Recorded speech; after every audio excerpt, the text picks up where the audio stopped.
Checksum technique को अगर हम देखना चाहते हैं कि क्या वो बर्स्ट एरर के लिए कारगर है या नहीं है, तो उसके लिए हम एक एग्जाम्पल लेंगे और उस एग्जाम्पल के थ्रू देखेंगे कि वो बर्स्ट एरर को रिसीवर पर चेक कर पाता है कि नहीं कर पाता है।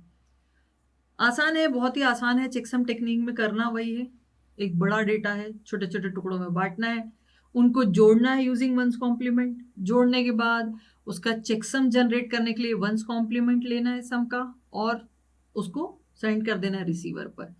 रिसीवर पे भी प्रोसेस बहुत आसान है, करना यही है। पहले आप सारे सेक्शंस को ले लेंगे, उनको अलॉन्ग विथ चेकसम जो वहां से आया उनको जोड़ेंगे। अगर सम ऑल वंस आता है तो इसका मतलब कोई एरर नहीं है, लेकिन अगर कहीं पर भी ऑल वंस में कहीं कुछ जीरो आ जाते हैं तो इसका मतलब डेटा जितने भी सेक्शंस आए उसमें कहीं ना कहीं एरर है, और उसके बाद उसको रिट्रांसमिशन के लिए भेज देना है या आस्क फॉर द रिट्रांसमिशन है to the transmitter. For that first we will take a smaller example, एक छोटा एग्जाम्पल लेते हैं और उसमें एक बर्स्ट एरर जनरेट करेंगे ड्यूरिंग ट्रांसमिशन। तो हम ट्रांसमीटर पे 3 सेक्शंस ले रहे हैं, सेक्शन 1, सेक्शन 2, सेक्शन 3। ऐसे 3 सेक्शंस में डेटा ब्लॉक को डिवाइड कर दिया गया है। फर्स्ट सेक्शन है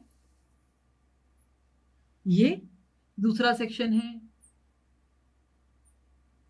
ये, और तीसरा सेक्शन है। Now for these 3 sections the process is very simple. First transmitter को इन सबको वंस कॉम्प्लीमेंट के थ्रू ऐड करना है।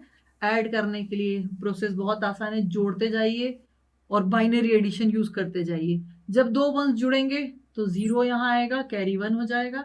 यहाँ पे 2 वंस जुड़ेंगे, 0 आएगा, कैरी 1 हो जाएगा।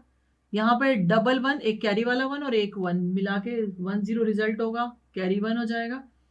यहाँ पे फिर से डबल 1 है तो 0 कैरी 1 हो जाएगा। यहाँ पे 1 कैरी वाला और एक ये 1, फिर से 2 वंस हैं, 2 वंस में रिजल्ट 1 0 होता है, 0 यहाँ रह जाएगा, कैरी 1 हो जाएगा। नाउ यहाँ पे 1 2 3 वंस है, रिजल्ट डबल 1 होगा। डबल 1 में एक 1 यहाँ रह जाएगा, एक कैरी चला जाएगा, कैरी गया। उसके बाद यहाँ पे 1 2 3 वंस है, 3 वंस में ये 1 यहाँ पर है और फिर जो कैरी वाला 1 है वो लास्ट एलएसबी में जुड़ जाएगा। ये वंस कॉम्प्लीमेंट टेक्निक है। सो द रिजल्टेंट बिकम्स, जो रिजल्टेंट आएगा, सम जो आएगा वो आएगा डबल 1 डबल 0 डबल 0 1।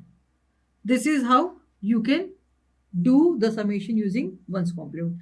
अब हमें इसको चेकसम में तब्दील करना है। चेकसम क्या कहता है, जो भी वंस हैं उसको 0 में वंस कॉम्प्लीमेंट के थ्रू, और जो 1 है उसको 0 में, जो 0 उसको 1 में कन्वर्ट कर दीजिए। So now to generate checksum, यहाँ पर हम इसका वंस कॉम्प्लीमेंट ले रहे हैं, so it will be double 0 4 ones and lastly 0।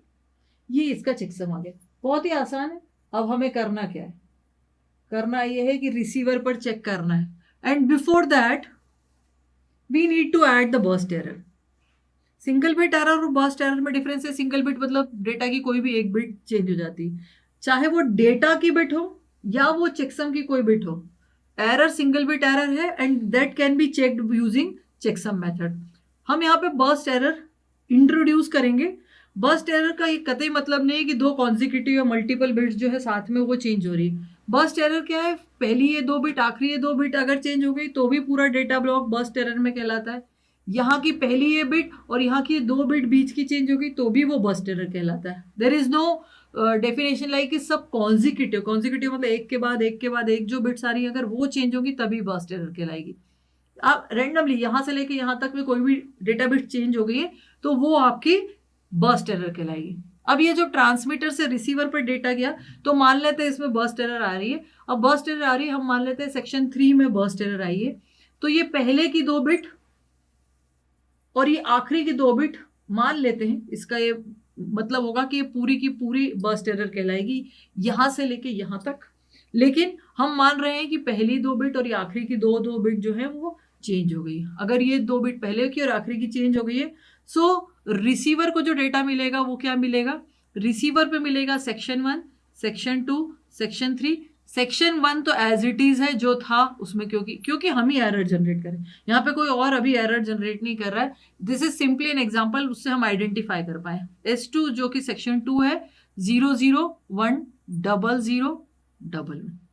अब हमने कहा कि सेक्शन 3 में बर्स्ट एरर ने अफेक्ट किया है, तो बर्स्ट एरर की वजह से पहली 2 बिट और आखिरी की 2 बिट चेंज हो गई। तो पहले की 2 बिट जो थी 11 थी, यह 00 में कन्वर्ट हो गई, और आखिरी की 2 बिट जो है वो 00 थी तो 11 में कन्वर्ट हो गई। अलॉन्ग विद दिस यहाँ पे आपको चेकसम भी ऐड करना है। चेकसम में कोई तब्दीली, हम चेकसम में भी एरर जनरेट कर सकते हैं या मान सकते हैं, लेकिन यहां पर अभी हम मान रहे हैं कि चेकसम में कोई एरर नहीं है। Sorry, it is 001111 4 ones and lastly it is 0। So this is checksum. करना क्या है, फिर से receiver will also do the ones complement method application करेगा और इन सबको जोड़ेगा। जोड़िए 1 2 3 3 वंस है, समेशन इज 11, यहाँ 1 आएगा, कैरी 1 चला जाएगा। दिस इज 1 2 3 4, 4 वंस जुड़ेंगे तो 100 जो कि बाइनरी में 4 है, सो 0 यहाँ आ जाएगा, 1 0 कैरी हो जाएगा। अब यहाँ पे 1 0 मतलब 2 + 1 + 1 3 हो गया, 3 हो गया, इट मीन्स यहाँ पे ये 1 हो जाएगा, कैरी 1 हो जाएगा। अब यहाँ पे this is 2 + 3 + 1, it means it is 4, sorry 4 है ये, तो 4 में ये 0 हो जाएगा और 1 0 कैरी चला जाएगा। अगेन 1 0 + 1 + 1, फिर से वही है 2 + 1 + 1, 2 and 2 4, तो 0 यहाँ रह जाएगा, कैरी आपका 1 0 चला जाएगा। दिस इज 2 + 1 + 1, फिर से वही बात है, यहाँ पे 2 + 1 3 और 4, 0 यहाँ चला जाएगा, 1 0 यहाँ चला जाएगा, कैरी में 1 0। This is 1 0 + 1। अब सिंपली 2 + 1 3 है, रिजल्ट विल बी 11, एक 1 यहाँ, एक कैरी यहाँ पे चला गया। अब यहाँ देख सकते हैं दिस इज 1 + 1। अब इस एडिशन में एडिशन उतना इंपॉर्टेंट नहीं है जितना इसका सम इंपॉर्टेंट है। ये 11 इज 1 0, नाउ दिस इज 1 0, ये कैरी हो गया, इस कैरी को ले जाके यहाँ जोड़ना है, ठीक है, जोड़ दिया। The output will be 0 1 0 0 0 0 1 0। इसको जोड़ देने के बाद this is 1 0। Now you can see here, हमारा मेन एम जो है, जो फाइंड आउट करने का, वो ये था कि क्या ये सम, जो ये सम आ रहा है, इस सम में ऑल वंस आ रहे थे या नहीं आ रहे थे। तो आप देख सकते हैं कि ऑल वंस तो बिल्कुल नहीं आ रहे हैं, इतने नंबर ऑफ जीरोज आ रहे हैं। If there are no all ones, अगर सारे वंस नहीं है, जितना भी बिट का डेटा था, अगर वो सब वंस होंगे तभी यहाँ पे कहलाएगा कि कोई एरर नहीं है। बट यहाँ पे देख सकते हैं इस सम में यहाँ पे n नंबर ऑफ जीरोज बहुत सारे, and what it signifies error, वो बता रहा है कि एरर है। और ये पूरी टेक्निक, ये पूरा एग्जांपल ये बता रहा है कि अगर एरर आती है, बर्स्ट एरर मतलब चाहे कोई भी बिट्स, कॉन्जिक्यूटिव बिट्स या आगे पीछे के बिट्स अगर चेंज हो जाती है। मैंने यहाँ पर सेक्शन 3 की बिट्स चेंज की थी, हम चेकसम की भी अगर बिट्स चेंज करेंगे, क्योंकि चेकसम भी इन सब में एडिशन हो रहा है, तो आप देख सकते हैं कि उसमें भी अगर कुछ चेंज आएगा तो वो भी सम में रिफ्लेक्ट होगा, दिखाई देगा। इट मीन्स ये सेक्शन 1 2 3, और मैं अगर चेकसम को सेक्शन 4 बोलूँ, इन चारों सेक्शन में से कहीं पर भी बर्स्ट एरर आई, जरूरी नहीं है सिर्फ एक सेक्शन में, 2 सेक्शन में कॉन्जिक्यूटिव भी एरर आती है, बर्स्ट एरर, तो भी चेकसम कैन फाइंड आउट कि yes there is error, whether it is burst error or it may be a single bit error. So checksum ने यहाँ पे आइडेंटिफाई करके बता दिया कि यहाँ पे एरर थी, एंड दैट्स वाई पूरा का पूरा section 1 section 2 section 3 data will be discarded. Discard मतलब रिसीवर इसको एक्सेप्ट नहीं करेगा along with checksum, and it will go for retransmission of the whole data block.